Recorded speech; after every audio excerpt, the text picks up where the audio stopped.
The contractions hit Megan Harper like a freight train as she clutched her swollen belly, her knuckles whitening against the hospital bed railings. At 36 weeks pregnant and alone, this wasn't how she had imagined bringing her child into the world. Rain lashed against the windows of Boston Memorial Hospital, mirroring the storm of emotions within her. Just 8 months ago, her life had been perfect. Engaged to Jack Donovan, a promising investment banker, with their first child on the way. Then came the morning she discovered the note on their kitchen counter. "I can't do this, I'm sorry." No explanation, no forwarding address. Just 3 years of her life, erased in 7 words. "Breathe through it, Megan," encouraged the nurse, a kind-faced woman named Rita, who had been checking on her every 15 minutes since she arrived at the maternity ward. "The doctor will be in shortly." Megan nodded, her chestnut hair plastered to her forehead with sweat. She had practiced this moment in birthing classes, but always with Jack by her side, not alone in a hospital room with only her sister's voicemail for company. Penny was stuck in Chicago due to the same storm system currently battering the East Coast, frantically trying to find a flight that would get her to Boston in time. "Your blood pressure is a bit high," Rita noted with a frown. "I'm going to page the on-call obstetrician, Dr. Reynolds was supposed to be here, but there's been an emergency with another patient." Megan barely registered the nurse's words as another contraction gripped her, stronger than the last. Through gritted teeth, she managed to ask, Who's coming instead?" "Dr. Reed," Rita replied, pressing buttons on the pager. "He's one of our best. Just returned from setting up a maternal health clinic in Tanzania. You're in good hands." The name hit Megan harder than any contraction. Reed. It couldn't be. Boston was a big city with many doctors. Surely life couldn't be this cruel, this coincidental. 4 years had passed since medical school, since she'd walked away from the love of her life to pursue her dreams of becoming a concert pianist in New York. 4 years since she'd looked into those piercing blue eyes and told Ethan Reed that their paths were taking them in different directions. Before she could process this possibility, the door swung open. Time seemed to slow as a tall figure in navy blue scrubs entered, chart in hand, eyes focused on the medical information rather than the patient. "Ms. Harper, I'm Dr. Reed. I understand you're—" The words died on his lips as he looked up, recognition dawning immediately. Those same blue eyes that had once looked at her with such love now widened in shock. "Ethan," Megan whispered, suddenly aware of how she must look. Hair disheveled, face contorted in pain, hugely pregnant, and unmistakably alone. For a moment, neither spoke. The beeping monitors and the storm outside faded into the background as their shared history filled the room like a physical presence. Ethan recovered first, his expression shifting to professional detachment with a speed that told Megan he'd had practice hiding his emotions. "Megan, I didn't realize you were back in Boston." "I moved back 6 months ago," she managed, before another contraction seized her. This one stronger, longer, stealing her breath and her dignity as she cried out. Instantly, Ethan was by her side, doctor mode fully engaged. "Deep breaths. That's it. Let's check how you're progressing." His voice was steady, his hands sure as he examined her with clinical efficiency. The gold Rolex on his wrist caught the light as he worked, a far cry from the medical student who had once worn a plastic watch that turned his skin green. "You're at 7 centimeters, he informed her, pulling off his gloves, moving faster than expected for a first delivery. "How far apart are the contractions?" "About 3 minutes, Rita supplied when Megan couldn't answer. Ethan nodded, making notes in the chart. "The baby's heart rate is strong, but your blood pressure concerns me. I'd like to monitor you closely."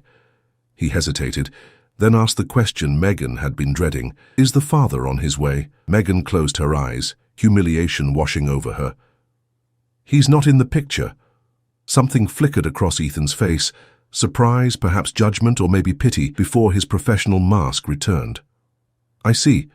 Is there someone we should call?"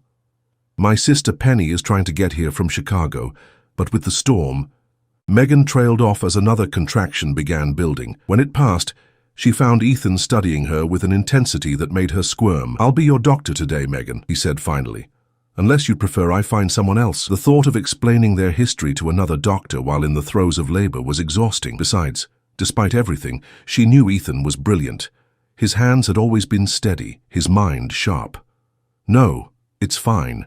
You're here. That's what matters." A ghost of a smile touched his lips. "All right then. I'll be back to check on you in 30 minutes unless something changes." He turned to leave, then paused at the door. "For what it's worth, I'm sorry about your situation." After he left, Rita busied herself adjusting Megan's IV. "You two know each other?" "We were together in medical school," Megan replied, not wanting to elaborate on how she'd chosen a career in music over the life they'd planned together. How she'd broken not just his heart, but her own in the process. "Wait," Rita's eyes widened. "You were with Dr. Reed, the Dr. Reed. Girl, do you know what he's done since medical school?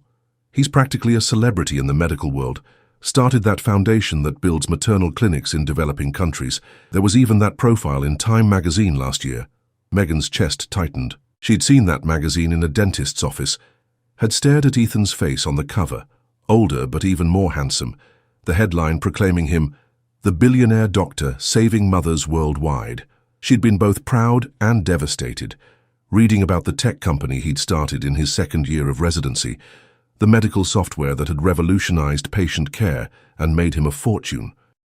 He'd achieved everything they'd once dreamed about together, while she had ended up with a failed music career, a failed engagement, and now single motherhood. The next 2 hours passed in a blur of increasing pain as her labor progressed rapidly.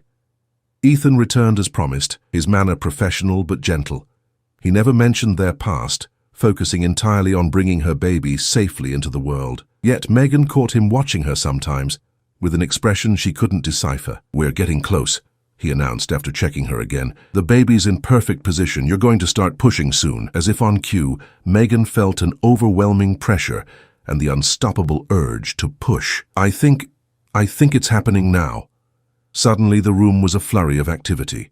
Nurses positioned her legs, Ethan donned a surgical gown, equipment was readied. Through the haze of pain, Megan heard Ethan's calm voice. "On the next contraction, push down into your bottom. That's it. You're doing great." As she bore down with all her strength, a new fear gripped her. "Something's wrong. I can feel it," she gasped between pushes. Ethan's eyes met hers, serious but steady. "The baby's heart rate is dropping slightly with each contraction. It's not uncommon, but I need you to push as effectively as possible. We might need to help the baby out." The next contraction built like a tidal wave. As Megan pushed, the monitors began to alarm. Ethan's voice remained calm, but his movements became more urgent. "The cord might be compressed. Megan, I need one more big push. Then we may need to use vacuum assistance." Summoning every ounce of strength, Megan pushed as the contraction peaked. Through tears of effort, she saw Ethan's expression change to one of concern as he looked at the monitor. "The heart rate is still dropping," he said, reaching for an instrument tray. "We need to get this baby out now." As the room erupted into controlled chaos around her, Megan locked eyes with Ethan, terror coursing through her veins. In that moment, their shared past vanished. He wasn't her ex-boyfriend. He was the doctor who held her baby's life in his hands. "Trust me," he said quietly, just for her to hear. "I won't let anything happen to either of you." And despite everything, Megan did trust him. She had to. "One more push, Megan," Ethan commanded, his voice cutting through her exhaustion. His hands moved with practiced precision as he positioned the vacuum extractor. "The baby needs to come out now." With a primal cry that seemed to come from somewhere beyond herself, Megan summoned her remaining strength. The pain was transcendent, erasing all thought, all memory, all sense of time and place. There was only this moment, this struggle to bring her child safely into the world. "That's it. Keep going," Ethan encouraged, his focus absolute as he worked. "I can see the head. Dark hair just like yours." With one final heroic effort, Megan felt the incredible sensation of her baby leaving her body. A moment of suspended silence followed, then the most beautiful sound she'd ever heard filled the room, the indignant wail of her newborn taking its first breath. "It's a girl," Ethan announced, his professional demeanor briefly cracking to reveal genuine emotion. A beautiful, perfect little girl. Tears streamed down Megan's face as the nurses quickly cleaned her daughter and placed the tiny, squirming bundle on her chest. Through her blurred vision, she took in the reddened face, the shock of dark hair, the impossibly small fingers curled into fists. "Hello, little one," she whispered, overwhelmed by a love so intense it felt like her heart might burst. I'm your mum." Ethan was still working between her legs, delivering the placenta and checking for tears, but Megan barely noticed. Her entire world had narrowed to this 7-pound miracle breathing against her skin. "She's perfectly healthy," Rita said, adjusting the blanket around the baby. 10 fingers, 10 toes, strong lungs. What's her name? The question brought Megan back to reality. She and Jack had never finalized a name. After he left, she hadn't been able to face that task alone. "Lily," she said, the name coming to her suddenly. "Lily Grace Harper." From the foot of the bed, Ethan glanced up. Something flickered in his eyes. Recognition, perhaps. In another lifetime, during late-night conversations about their future, they had talked about children. Lily had been the name they'd both loved for a daughter. "It suits her," he said quietly, finishing his work. He stepped back, removing his gloves. "You did incredibly well, Megan. Both of you are going to be fine." As the immediate post-birth procedures continued around them, Megan couldn't help but notice how different Ethan looked now. Gone was the passionate, sometimes reckless medical student she'd known. This Ethan moved with confidence and authority. The nurses deferred to him without question, and even in the midst of what had nearly been an emergency, he'd maintained perfect control. Once mother and baby were stabilized, the room gradually emptied until only Ethan remained, updating her chart at the foot of the bed. "Thank you," Megan said, breaking the silence, "for everything." Ethan looked up, his professional mask softening slightly. "I was just doing my job." "We both know that's not entirely true." She shifted Lily to her other arm, wincing slightly at the movement. "Of all the hospitals in Boston, all the doctors on call. This can't be coincidence." A small smile played at the corners of his mouth. "Actually, it is. I'm only here for 6 months as a visiting specialist, while the hospital implements my patient management system. Today was my first shift on the maternity ward." He closed the chart. "But you're right, it's quite the reunion." Megan studied his face, trying to reconcile this successful, composed man with the passionate student she'd once loved. "I saw you in Time magazine last year, the Billionaire doctor. You did it, Ethan, everything we talked about, helping mothers in developing countries, changing healthcare." "Not everything," he replied, his gaze steady. The unspoken truth hung between them. They'd planned to do it together. Before she could respond, her phone buzzed on the bedside table. Ethan handed it to her, and she saw Penny's name flashing on the screen. "My sister," she explained, answering the call. "Penny, yes, she's here, 7 pounds, 3 ounces, Lily Grace." She listened for a moment. Then her face fell. "Oh no. Are all flights cancelled?" "But," she sighed. "No, I understand. It's not your fault. The storm." "Yes, the hospital has everything I need for now." Hanging up, she fought back tears. "Penny can't get a flight until tomorrow at the earliest. The storm has shut down most of the eastern seaboard." Ethan frowned. "You were planning to stay with her after discharge?" Megan nodded. "Just until I get on my feet. My apartment building is being treated for mold. That's why I moved back to Boston, actually. The orchestra I was playing with in New York folded. And then the building issues. It seemed like a sign to come home." She stroked Lily's cheek. "I never expected Jack to leave when I told him I was pregnant. We'd been talking about marriage. I thought he'd be happy." She hadn't meant to share so much, but exhaustion had lowered her defenses. To her surprise, Ethan pulled a chair beside her bed and sat down. "What happened with your music career?" he asked. "Last I heard, you were second chair with the New York Philharmonic." The question stung, reminding her of all she'd sacrificed and ultimately lost. "I was for almost 3 years. Then budget cuts came. Being pregnant didn't help my case when they were deciding who to keep." She sighed. "I've been teaching piano to make ends meet. But with the baby coming..." Ethan was silent for a moment, his expression thoughtful. "And this Jack, he's completely out of the picture."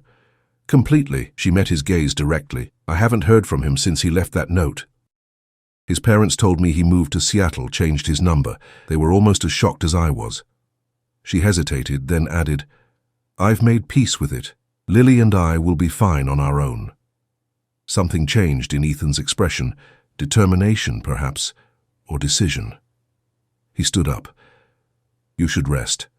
I'll check on you both in a few hours." After he left, Megan dozed fitfully, waking whenever Lily stirred. Each time a nurse came in, she half expected to see Ethan return, but he didn't. By evening, she'd convinced herself that he'd passed her case to another doctor, unwilling to deal with the complications of their shared past. Around 8 o'clock, as she was attempting to eat the hospital's bland dinner one-handed while cradling Lily, there was a knock at her door. Expecting a nurse, she called, "Come in." Instead, Ethan entered, now dressed in dark jeans and a cashmere sweater rather than scrubs. He carried a takeout bag that filled the room with the mouth-watering aroma of Italian food. "I thought you might appreciate real food," he said, setting the bag on her tray table. "It's from Romano's. Still your favorite?" Megan stared at him, stunned that he remembered. Romano's had been their special place during medical school, a tiny family-owned restaurant where they'd celebrated every exam, every milestone. "You didn't have to do that," she said, even as her stomach growled at the scent of garlic and herbs. "I know." He began unpacking containers of pasta, salad, and warm bread. "Consider it a birthday present for Lily." As he arranged the meal, Megan noticed he seemed almost nervous, a stark contrast to his clinical confidence earlier. "Ethan, why are you really here?" He paused, then met her gaze directly. "I've been thinking about your situation. You need somewhere to stay after discharge, somewhere clean and safe for Lily." He took a deep breath. "I have a guest house on my property in Brookline. It's fully furnished, separate from the main house. You and Lily could stay there until your apartment is habitable or you find something else." Megan's mouth fell open. "You can't be serious." "I am." His expression was earnest now, reminiscent of the Ethan she'd known years ago. "It's sitting empty, and you need a place. It makes sense." "Ethan, we haven't spoken in 4 years. The last time we saw each other, I broke your heart. Now you want me and my newborn to move into your guest house?" She shook her head in disbelief. "Why would you do that?" Something flickered in his eyes, pain perhaps, or a memory. "Because once upon a time you were the most important person in my life. Because I know what it's like to be alone when you need someone most." He glanced at Lily, sleeping peacefully in Megan's arms. "And because no child should start their life in a motel room while their mother struggles to find housing." Megan felt tears welling in her eyes. "I can't accept that. It's too much." "Just think about it," he urged, pulling a business card from his wallet and placing it on her table. "My personal number is on the back. The offer stands regardless of our history." As she looked down at the elegant card, Ethan Reed, MD. Founder and CEO, Meditech Solutions. The full reality of their divergent paths hit her. He had become everything he'd dreamed of being, while she— "Your life seems perfect now," she said quietly. "The foundation, the company, the Time magazine cover. You don't need complications like me and Lily." Ethan's smile didn't reach his eyes. "Appearances can be deceiving. Success isn't everything I thought it would be." He checked his watch. Platinum, she noticed, another sign of his wealth. "I should go. I have an early conference call with our Tokyo office tomorrow." He headed for the door, then turned back.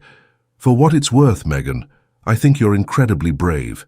Starting over, having Lily on your own. It takes courage." After he left, Megan stared at the door for a long time, her mind racing with memories and possibilities. The Ethan she'd known had been passionate, but sometimes reckless, brilliant, but often impulsive. This new Ethan, controlled, successful, measured, was almost a stranger to her.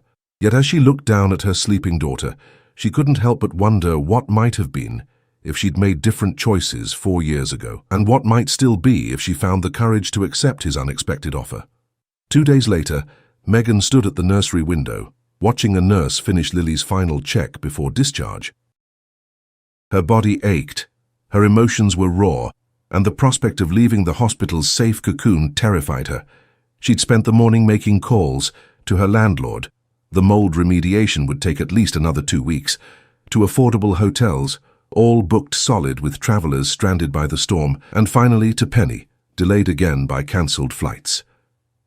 "Ready to head home today?" Dr. Reynolds asked, stopping beside her to sign off on Lily's chart.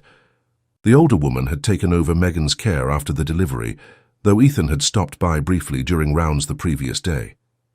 "Not exactly," Megan admitted.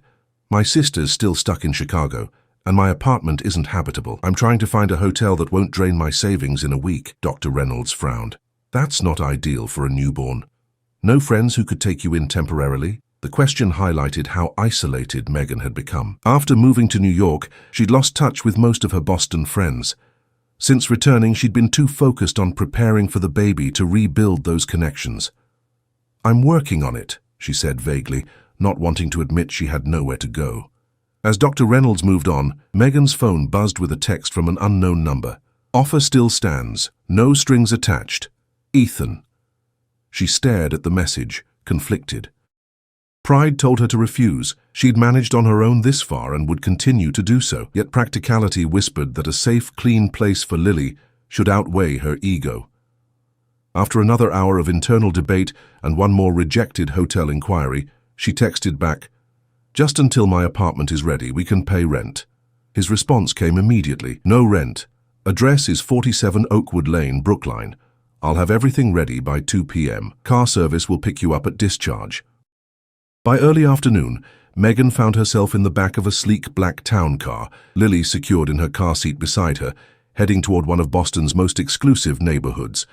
The driver, a courteous older man named Frank, explained that he was Dr. Reed's regular driver and had been instructed to help with anything they needed.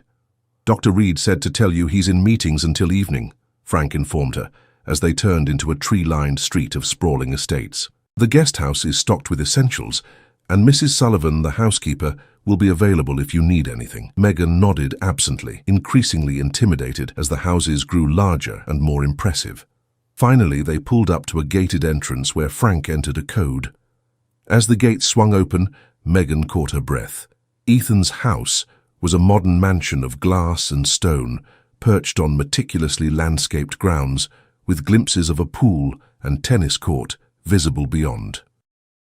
The driveway curved past the main residence toward a smaller but still substantial building that Frank identified as the guest house. "This is not what I expected," Megan murmured, as they pulled up to the guest house. She'd known Ethan was wealthy, but this level of luxury was staggering. "Dr. Reed only purchased the property last year," Frank explained, helping her with Lily's car seat. "He's rarely here, to be honest. Travels constantly for the foundation and the company." The guest house proved to be a beautiful two-bedroom cottage with high ceilings, hardwood floors, and expansive windows overlooking a private garden. To Megan's astonishment, not only was it fully furnished in a tasteful, comfortable style, but a beautiful white bassinet had been placed in the master bedroom, along with a changing table stocked with diapers, wipes, and baby clothes still bearing tags. "When did he arrange all this?" she asked, running her hand over the soft bedding in the bassinet. Frank smiled. "Dr. Reed made some calls yesterday. Mrs. Sullivan handled the rest." After helping bring in Megan's few belongings, Frank departed with assurances that he was available any time she needed transportation. Left alone with Lily, Megan wandered through the guest house in disbelief. The refrigerator was stocked with prepared meals, the bathroom supplied with high-end toiletries, and the living room featured a grand piano that made her fingers itch to play. As evening approached, Megan had just finished feeding Lily when a knock came at the door. Assuming it was Mrs. Sullivan, she called, "Come in," without thinking. Instead, Ethan entered, still dressed in a business suit, looking tired but smiling at the sight of them. "I wanted to make sure you had everything you need." "Everything and more," Megan replied, gesturing around the beautiful space. "This is incredibly generous, Ethan. Too generous." He shrugged, loosening his tie. It was sitting empty. Better that someone use it. His gaze fell on Lily, who was drowsing in Megan's arms. "How is she doing?" "Perfect," Megan said, unable to keep the pride from her voice. "Would you like to hold her?" Something softened in Ethan's expression. "I would, actually." Carefully, Megan transferred the sleeping baby to his arms. Despite his evident wealth and success, there was something deeply moving about seeing Ethan, the boy who had once talked about having a family with her, holding her daughter. He cradled Lily with natural ease, his large hands gentle as they supported her tiny head. "She has your chin," he observed quietly, "and your hair." "The nurses said the same thing," Megan replied, watching them together. "Ethan, I have to ask, why are you really doing this, and don't say it's just because the house was empty?" He sighed, carefully returning Lily to her arms. "Let's sit down." They moved to the living room, where Ethan took a seat across from her. For a moment he seemed to struggle with his words, unusual for someone normally so articulate. "When I saw you in that delivery room," he finally said, "it brought back everything. Not just what we had, but who I was then. The person who wanted to change the world, who cared more about helping people than making money." He ran a hand through his hair, a gesture so familiar it made Megan's heart ache. "Somewhere along the way, I became someone else. The companies, the foundation, they do good work, but it's all so removed. I spend more time in boardrooms than with patients now." "But you've helped countless women with your maternal health clinics," Megan pointed out. "I read about your work in Tanzania." "Yes, but I fund those initiatives from afar. I visit twice a year for photo ops and board meetings." He looked down at his hands. "When I delivered Lily, it was the first time in years I'd felt that direct connection to why I became a doctor in the first place." Megan studied him, seeing behind the polished exterior to the idealistic student she'd once loved. "You're not happy," she realized. A rueful smile crossed his face. "I have a 10,000 square foot house I'm never in, more money than I can spend, and a schedule so packed my assistant schedules my meals. Success looks different than I imagined." "Is there someone special in your life?" The question slipped out before she could stop it. "There was," he admitted. "Caroline, a pediatric surgeon. We were engaged for almost a year, but she broke it off 6 months ago. Said I was married to my work, that I'd never make time for a family." He met Megan's gaze directly. "Ironic, isn't it? You left because your music career had to come first. Caroline left because my career came first." The parallel wasn't lost on Megan. "I'm sorry, Ethan. Truly." He shrugged.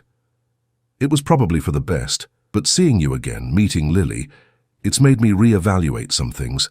He hesitated, then asked, "What about you? Any regrets about the path you chose?" The question hit deep. 4 years ago, she'd been so certain that leaving Boston, leaving Ethan, for the prestigious position in New York, had been the right decision. Now, sitting in his guest house with her newborn daughter, unemployed and alone, the answer wasn't so clear. "Some days," she admitted, "the music was everything I hoped it would be, at least for a while. But I never anticipated how lonely success could feel without someone to share it with." Their eyes met in shared understanding, years of separate experiences, somehow bringing them to the same conclusion. The moment stretched, charged with unspoken possibilities, until Lily stirred with a small cry, breaking the spell. "I should let you rest," Ethan said, standing up. "I'll be away most of tomorrow, board meetings in New York, but Mrs. Sullivan will check in, and Frank is available if you need to go anywhere." He headed for the door, then turned back. "There's something else you should know. After you mentioned your situation, I made some calls to colleagues at the Boston Symphony and Berklee College of Music. There's an opening for a piano instructor at Berklee starting next semester, and the symphony has auditions for section pianists next month. I took the liberty of putting your name forward for both." Megan stared at him, stunned. "You did what?" "Just opened doors," he clarified quickly. "Whether you walk through them is entirely your choice, but you're too talented to be giving lessons to children who don't practice." Before she could respond, his phone buzzed. Checking it, he grimaced. "I have to take this. Tokyo office again." He moved toward the door. "Make yourself at home, Megan, truly." After he left, Megan sat in silence, processing the whirlwind her life had become. In the span of 3 days, she'd given birth, reunited with her ex, and now found herself living in his guest house, while he used his connections to rebuild the career she'd sacrificed so much for. The next morning, Megan woke to a text from Ethan. "Had to leave for NY earlier than planned. Back late tonight. Mrs. S will bring breakfast. Piano is tuned if you're interested." The reminder of the grand piano in the living room was tempting. Since her unceremonious dismissal from the Philharmonic, Megan had barely touched a keyboard, too heartbroken by the loss of the career she'd sacrificed everything for. But as she fed Lily in the quiet morning light, her fingers itched with forgotten melodies. After breakfast, with Lily napping in her bassinet, Megan found herself drawn to the piano. She sat at the bench, running her fingers lightly over the keys without pressing them. Then, almost without conscious decision, she began to play, softly at first, then with growing confidence as muscle memory took over. She lost track of time, moving from Chopin to Debussy to her own improvisations. For the first time in months, the weight of her circumstances lifted, replaced by the pure joy of creation. She didn't notice Mrs. Sullivan quietly entering to leave lunch, or the older woman slipping away with a smile. She was deep in a particularly complex passage when a voice behind her said, "You still play beautifully." Megan's hands froze on the keys as she turned to find Ethan standing in the doorway, still in his business suit, but with his tie loosened, watching her with an expression that made her heart race. "I thought you weren't back until tonight," she said, flustered. "I rescheduled some things." He moved into the room, glancing toward the bedroom. "Lily?" "Sleeping, finally." She was fussy all afternoon. Megan stood up from the piano, suddenly self-conscious. "Thank you for this." She gestured toward the instrument. "I didn't realize how much I missed it." Ethan nodded, his expression thoughtful. "Music was never just a career for you. It was part of who you are." He hesitated, then added, "I called David Chen at Berkeley again today. He'd like to meet you next week if you're interested in the teaching position." Before Megan could respond, her phone rang. Penny's ringtone. She answered quickly, relieved to hear her sister had finally landed in Boston. "I can come get you right away," Penny said. "Where are you staying?" Megan looked at Ethan, standing in the luxurious guest house he'd offered without hesitation, despite their complicated history.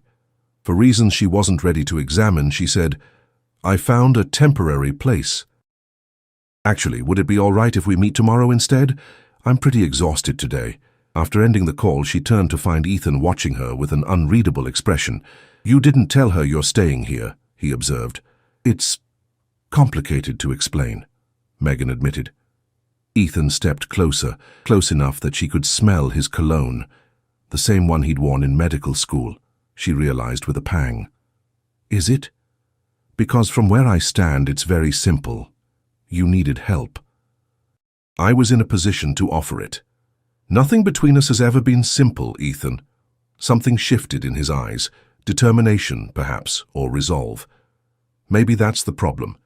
Maybe we've both been overthinking for 4 years." And before she could process his words, he leaned down and kissed her. The kiss was gentle at first, tentative, as if Ethan was giving her every opportunity to pull away. But when Megan's lips responded to his, the years between them seemed to vanish. His arms encircled her waist, drawing her closer as the kiss deepened with an intensity that left her breathless. It was familiar, yet new, the same connection they'd always shared, but tempered by years of separate experiences, of growth and change. When they finally broke apart, Megan stepped back, her mind reeling.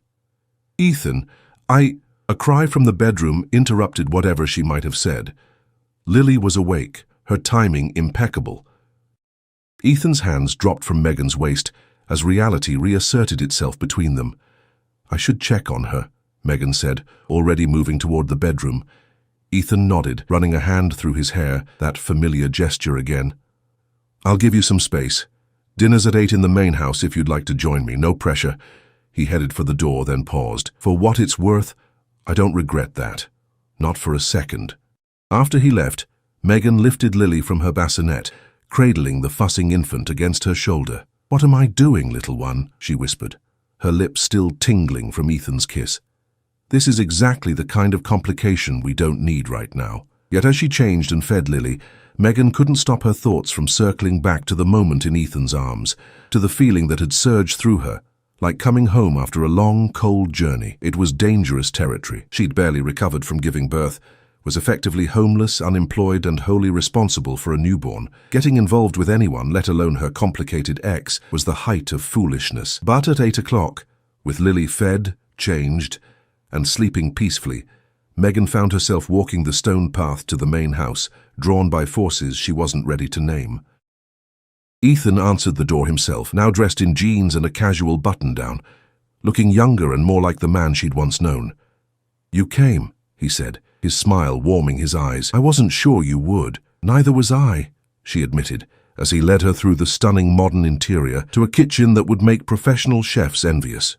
Unlike the rest of the house, which had the polished, impersonal feel of a space rarely used, the kitchen showed signs of actual living: cookbooks with marked pages, a well-used espresso machine, herbs growing in pots on the windowsill. "You cook now?" she asked, genuinely surprised. In medical school, Ethan had subsisted almost entirely on takeout and frozen meals. He grinned, pouring her a glass of sparkling water. "One of the few hobbies I can manage between flights and meetings. It's either this or answering more emails." He gestured toward a baby monitor on the counter. "I took the liberty of setting up the receiver from the guest house. We'll hear if Lily wakes up." The thoughtfulness of the gesture touched her more than she wanted to admit. Throughout dinner, a delicious risotto that Ethan prepared with surprising skill, they carefully avoided discussion of their kiss, focusing instead on catching up on the years between them. Ethan described the early days of his medical software company, how a scheduling algorithm he'd developed during residency had evolved into a comprehensive patient management system now used in hospitals worldwide. Megan shared stories from her time with the Philharmonic, the thrill of performing at Carnegie Hall, the grueling rehearsal schedules. "Why didn't you call me when the orchestra let you go?" Ethan asked as they lingered over dessert. "Or when Jack left, I would have helped." Megan traced the rim of her water glass, considering her answer. "Pride, mostly. I'd made such a point of choosing my career over our relationship. Coming back with my tail between my legs felt impossible." She met his gaze. "And what would I have said? Sorry I broke your heart, but I've messed up my life and need help." "Yes," he said simply. "That's exactly what friends do for each other." "Were we still friends, Ethan, after how things ended?" He was quiet for a moment. "I was angry for a long time, hurt, but I never stopped caring about you, Megan, never stopped wondering if you were happy, if the choice had been worth it." The honesty in his voice compelled her own. "It was, for a while. The music, the recognition, it was everything I'd dreamed of, but then—" She sighed. "The politics of the orchestra world, the constant competition, the loneliness. By the time I met Jack, I was already questioning everything. And then, when I got pregnant—" "Did you love him?" Ethan asked, the question clearly difficult for him. "I thought I did," she answered truthfully. "But looking back, I think I was mostly in love with the idea of stability, of having someone to come home to. Jack was safe, predictable, until he wasn't." The baby monitor crackled with Lily's fussing, saving Megan from further confessions. "I should go check on her," she said, standing up. "Of course." Ethan walked her to the door. "Megan, about this afternoon—" "It's okay," she interrupted. "We don't need to analyze it. We got caught up in the moment, in old memories." His expression grew serious. "Is that what you think happened?" Before she could answer, Lily's cries grew more insistent through the monitor. "I really do need to go," Megan said, slipping past him. "This conversation isn't over," he called after her, his voice carrying in the quiet night. The next morning, Megan was awakened by a text from Penny. "At your landlord's office fighting about the mold situation. Where are you staying? Need to see my niece." Reality came crashing back. This temporary sanctuary with Ethan wasn't her life. It was an extraordinary interlude that couldn't last. She had responsibilities, decisions to make, a future to build for Lily. Getting lost in whatever was happening between her and Ethan would only complicate things further. She texted Penny the address, then spent the morning alternating between caring for Lily and anxiously watching the driveway for her sister's arrival. When Penny finally pulled up in her rental car shortly before noon, Megan was waiting on the guest house porch, Lily bundled in her arms. Penny emerged from the car, took one look at the property, and let out a low whistle. "Holy sh—" She caught herself, glancing at the baby. "Holy smokes, Meg. When you said temporary place, I was picturing a friend's spare room, not a mansion in Brookline." She hurried up the steps to embrace her sister and meet her niece. "Whose place is this? And why didn't you tell me you had friends in such high places?" "It's complicated," Megan hedged, leading Penny inside. "Complicated how?" Penny asked, glancing around the luxurious interior. "And why do you look like you haven't slept? Is Lily keeping you up all night?" "Not exactly." Megan took a deep breath. "You remember Ethan Reed from medical school?" Penny's eyes widened. "The guy whose heart you broke when you left for New York? What about him?" "This is his guest house. He was the doctor who delivered Lily." "Wait, what?" Penny sank onto the sofa, staring at her sister in disbelief. "Your ex-boyfriend delivered your baby, and now you're living in his guest house?" "Meg, that's not complicated, that's insane." Before Megan could explain further, the front door opened and Ethan himself appeared, carrying a small gift bag. He stopped short at the sight of Penny. "Sorry, I should have knocked," he said. "I just wanted to drop this off for Lily." He placed the bag on a side table, then extended his hand to Penny. "Ethan Reed, you must be Penny. Megan's told me a lot about you." Penny shook his hand, her expression a mixture of surprise and calculation. "Wish I could say the same, but apparently my sister's been keeping secrets." She shot Megan a look that clearly said, "We'll discuss this later." An awkward silence fell until Lily began to fuss. "I should feed her," Megan said, grateful for the excuse to escape the tension. "Penny, why don't you join me in the bedroom? Ethan, we'll catch up later." Once in the bedroom with the door closed, Penny rounded on her. "Okay, spill everything, now." As Megan fed Lily, she recounted the entire improbable series of events: Ethan appearing in her delivery room, his offer of the guest house, the kiss, last night's dinner. With each revelation, Penny's expression grew more incredulous. "Let me get this straight," she said when Megan finished. "The guy you dumped 4 years ago is now a billionaire doctor who's offering you a place to stay, kissing you senseless, and using his connections to revive your music career. Meg, this isn't real life. This is the plot of a romance novel." Megan shook her head. "It's not like that, he's just being kind." "Men like that, successful, powerful men, don't do anything without a reason," Penny insisted. "What does he want from you?" "Nothing," Megan protested. "He's not like that. He never was." Penny's expression softened. "Honey, I know you want to believe that, but people change. Success changes them. You need to be careful, for your sake and Lily's." The conversation left Megan unsettled. Was Penny right? Was there an ulterior motive behind Ethan's generosity? Yet everything in her resisted that interpretation. The Ethan she'd known had been unfailingly decent, generous to a fault. The kiss had been impulsive, yes, but not calculated. After Penny left, with promises to return the next day to help Megan look at apartments, Megan found herself restless. With Lily napping, she wandered out to the garden, trying to sort through her tangled emotions. She was so absorbed in thought that she didn't hear Ethan approach until he spoke. "Your sister doesn't trust me." Megan turned to find him watching her, his expression guarded. "Penny is protective. She's been through this whole ordeal with me. Jack leaving, losing my job, the apartment issues. She has every right to be cautious," he acknowledged. "But I hope you know my offer comes with no expectations, Megan. If you want to leave tomorrow, Frank will take you anywhere you need to go." The sincerity in his eyes made her chest tighten. "Why are you doing all this, Ethan? The truth, this time." He was quiet for a long moment, looking out over the carefully landscaped grounds. "When I saw you in that delivery room, it was like the universe was giving me a second chance. Not with you, necessarily, but to remember what matters. I've spent 4 years building companies, making money, winning awards, and I've never been more lonely." He turned to face her fully. "I don't expect anything from you, Megan, but I won't pretend I don't still have feelings for you, because I do. I probably always will. That kiss wasn't an accident or a momentary lapse. It was the most honest thing I've done in years." His words hung in the air between them, a truth too powerful to dismiss, but too complicated to simply accept. Before Megan could respond, her phone rang, a Boston area code she didn't recognize.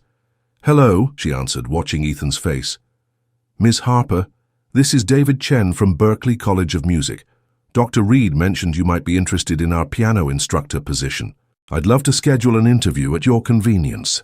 As the conversation continued, Megan's mind raced. This was exactly what she needed, a fresh start, a way to use her talents while providing for Lily. Yet it had come through Ethan's connections, another act of generosity she hadn't asked for.